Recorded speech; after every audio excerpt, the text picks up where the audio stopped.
Hello! Today I want to talk to you about meditation. I want to know who meditates, how you meditate, how long you've been meditating, all of that good stuff. So before we get into that, please you know what to do. I ask you this on every video: like, subscribe, share far and wide so that I can reach more people. Anyone that doesn't know, anyone that's new, I'm Jane. I am I like to think of myself as somebody that works with mindset, helps you to transform your mindset from one that's not so good to one that's maybe a little bit more cheery and upbeat and, all that good stuff, really. So, meditation. Who meditates? It's a strange one for me. I have known about meditation for years and years and years and years and years. I have literally done so much research in meditation. I knew all the benefits, right? I knew all the stuff about how good for you meditation was. I attempted to do it on numerous occasions. I would sit, I would get quiet, I would do it in different places in the house. Like, I'd learnt that you should do it in your sacred space, which actually for me is here with all of my stuff on my kind of shelving behind me. It's where I have all my crystals and my oils and all of that kind of stuff. I'd learnt that you should find yourself a corner of your house that's cozy and nice and that you feel good, and put your cushions on the floor and, sit down and meditate. I'd learnt that you could maybe meditate before bed, so lie down, get comfortable on your bed and kind of meditate that way. Grounding even is a way of meditation, like going outside and connecting your feet to the floor and just standing and being. I'd learned and I'd read all of this stuff, and yet I couldn't do it. I couldn't do it. My mind, I talk a lot in mindset and in manifestation. I talk a lot about visualizing, and that's because I have got the most vivid imagination. I've always had it. As a kid, I remember in English class, English was always my favourite subject because I could get lost in a book or a film, or my imagination could take me off somewhere, and I quite often, and still do on occasion, live in a different world in my head. I visualise this whole other place that's nicer and kinder and that I like to be, and I go off there.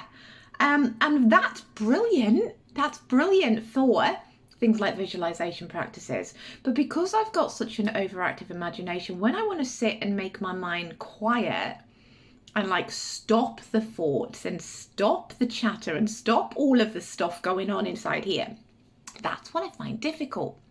And so I would sit, and I, learn, okay, so you're meant to visualize, you're meant to sit in this meditation for 20 minutes. I'd get 2 minutes in, and my thoughts would be going, oh, all right, what did I do? What am I going to wear tomorrow? What have I got to do? Have I had coffee this morning? What am I going to make for tea? What time have I got to go and pick the girls up? What time's Steve coming home tonight? And all of this stuff would flood into my head, and I'd kind of go to myself, can't do it, can't stop the thoughts, it's too hard, and I'd give up. Well, I am here to debunk the myth that you don't have to sit, right, in total nothingness in your head to get a benefit from meditation.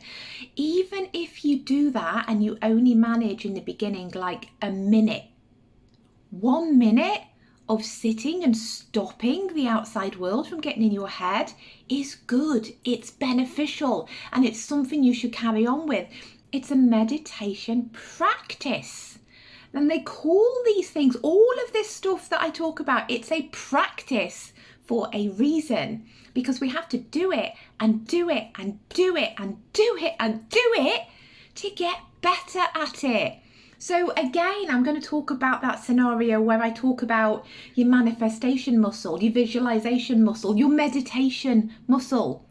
You have to practice. You can't go in the gym and do one gym session, one weight session, and expect to be toned and buff and strong. And it's the same with all of this stuff. You keep doing it, because the more you do it, the better you get, the easier it becomes, and the longer you can do this stuff for.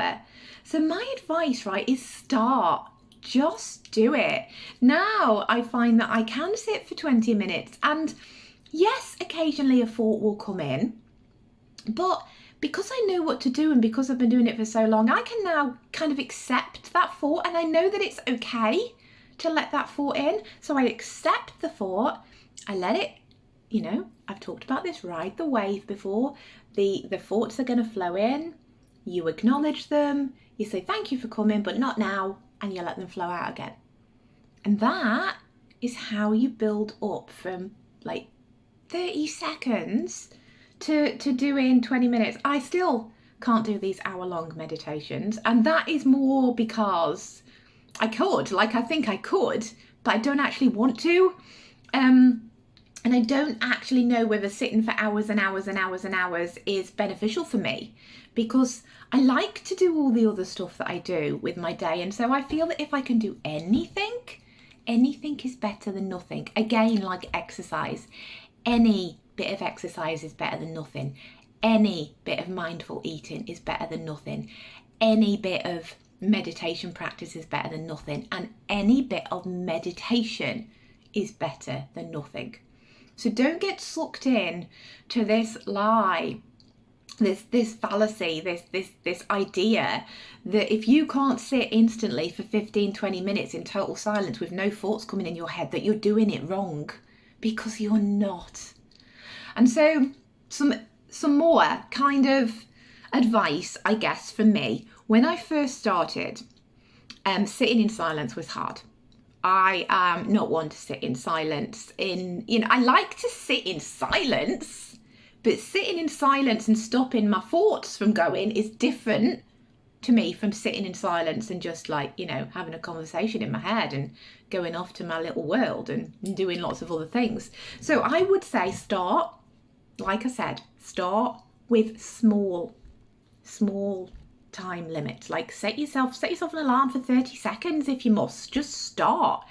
But if you can't do that, if you really can't do the sit in silence bit, there's many different ways. So I'm just going to tell you a few. Guided meditations are a brilliant way, because my mind can follow along. I like somebody guiding me and telling me what to do. And I find that if I'm listening to somebody talking to me and telling me what I should be doing, I don't get the thoughts as much. So you could do a guided meditation. You could do a breathing meditation. So there's earth breathing. What earth breathing is when you breathe in and out in a meditation through your nose. So you're